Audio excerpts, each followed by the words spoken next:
দিল্লি বিস্ফোরণে তোলপাড় পড়ে গিয়েছে গোটা দেশ জুড়ে। ইতিমধ্যেই বেশ কয়েকজন জানে শেষ হয়ে গিয়েছেন, জখম হয়ে হাসপাতালে ভর্তি রয়েছেন আরো কয়েকজন। এরই মাঝে যে গাড়িতে বিস্ফোরণ হয়েছে সেটির সিসিটিভি ফুটেজও আজ তাক বাংলার হাতে।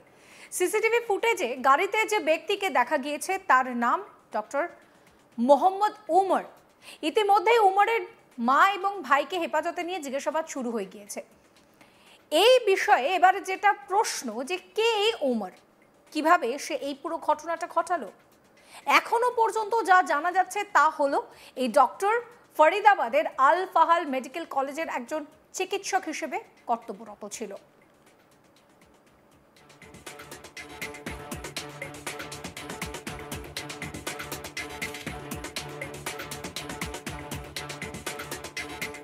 ওমর ফরিদাবাদ জিহাদি মডিউলে সন্দেহভাজন জিহাদি হিসেবে জানা যাচ্ছে।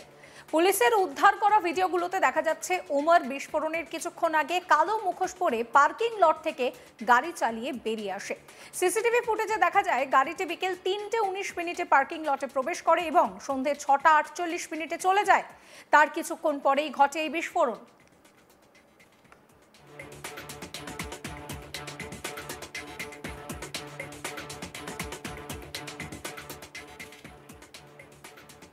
সূত্রের খবর, লালকেল্লা বিস্ফোরণের পরিকল্পনা এবং উপকরণ সরবরাহে ফরিদাবাদ জিহাদি মডিউলে কেন্দ্রীয় ভূমিকা পালন করেছে বলে সন্দেহ করা হচ্ছে। মডিউলের একজন অভিযুক্ত সদস্য পুলওয়ামার বাসিন্দা তারিক, যে এই গাড়িটি কিনেছিল, বর্তমানে তাকে অবশ্যই হেফাজতে নিয়ে জিজ্ঞাসাবাদ করা হচ্ছে।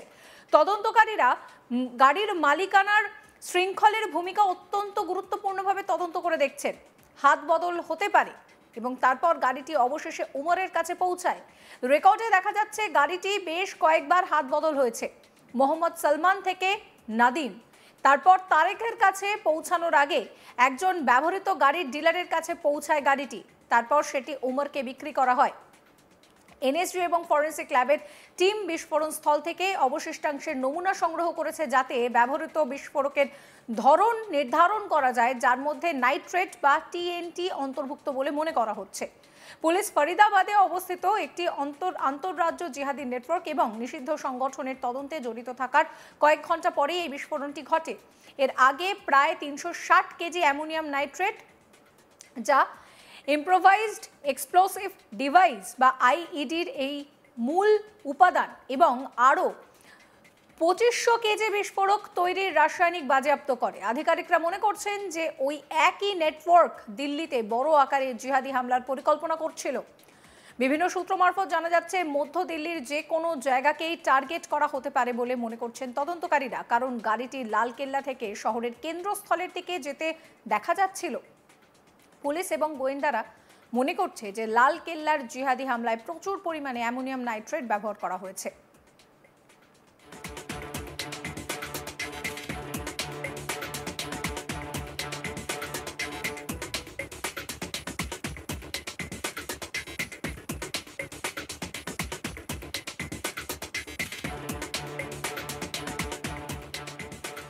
এ নিয়ে কি বলছেন আন্তর্জাতিক সম্পর্ক বিশেষজ্ঞ শুভাশিস ব্যানার্জি, শোনাবো।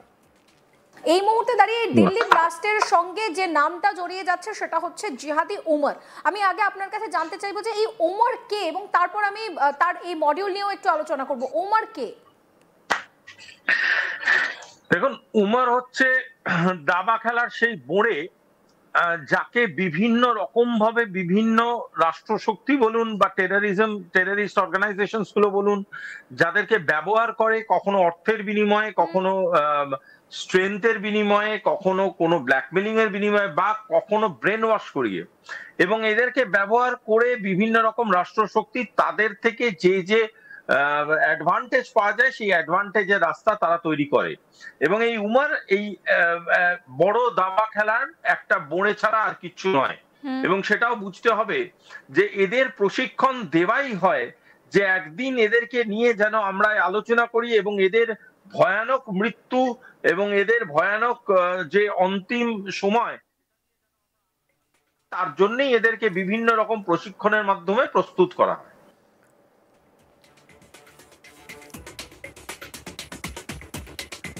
দিল্লি বিস্ফোরণকে কেন্দ্র করে তোলপাড় পড়ে গিয়েছে গোটা দেশ জুড়ে। ইতিমধ্যেই বেশ কয়েকজন জানে শেষ হয়ে গিয়েছেন, জখম হয়ে হাসপাতালে ভর্তি রয়েছেন আরো অনেকেই। এরই মাঝে যে গাড়িতে বিস্ফোরণ হয়েছে সেটির ফুটেজ আজ তাক বাংলার হাতে।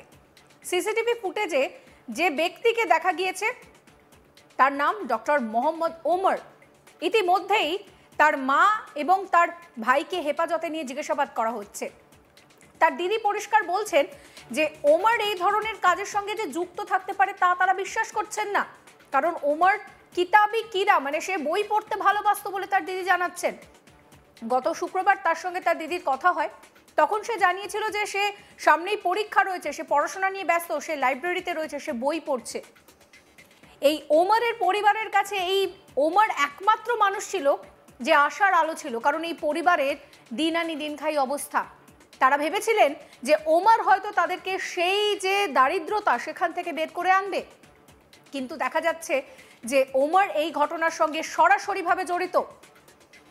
ওমরের মা এবং ভাইকেও হেফাজতে নেওয়া হয়েছে, তাদেরকেও জিজ্ঞাসাবাদ করা হচ্ছে। তাদের সঙ্গে কথোপকথনে কোনো রকম ভাবে ওমর কোনো হিন্ট দিয়েছে কিনা সেই ম্যাপিংটা করা হচ্ছে। এই ম্যাপিংটার উপরেই কিন্তু সবকিছু নির্ভর করছে। এবার প্রশ্ন হচ্ছে যে এই মোহাম্মদ ওমর কে, কেন সে এটা ঘটালো আর কিভাবে ঘটালো? এখনো পর্যন্ত যে বিষয়টা জানা যাচ্ছে যে এই ওমর সে ফরিদাবাদের আল ফাহাল মেডিকেল কলেজের একজন চিকিৎসক, সে আদিলের ঘনিষ্ঠ বলে জানা যাচ্ছে।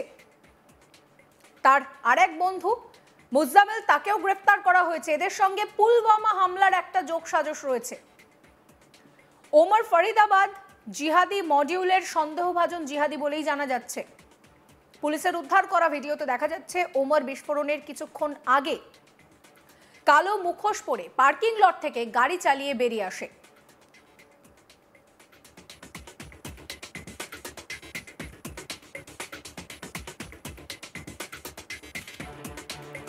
সিসিটিভি ফুটেজে দেখা যাচ্ছে গাড়িটি বিকেল 3:19 পার্কিং লটে প্রবেশ করে এবং সন্ধে 6:48 চলে যায়। এর কিছুক্ষণ পরেই বিস্ফোরণ ঘটে।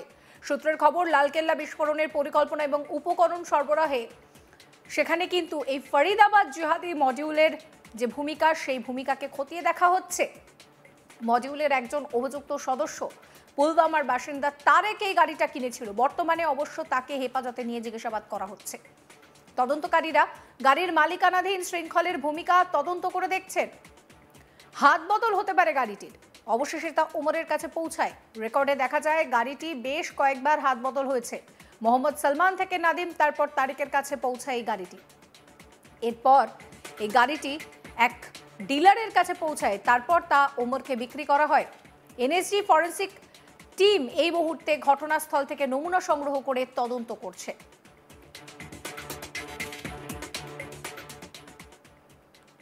এই ভিডিও সম্পর্কে আপনাদের মতামত জানাবেন। সমস্ত খবরের আপডেটের জন্য চ্যানেলটিকে সাবস্ক্রাইব করতে ভুলবেন না।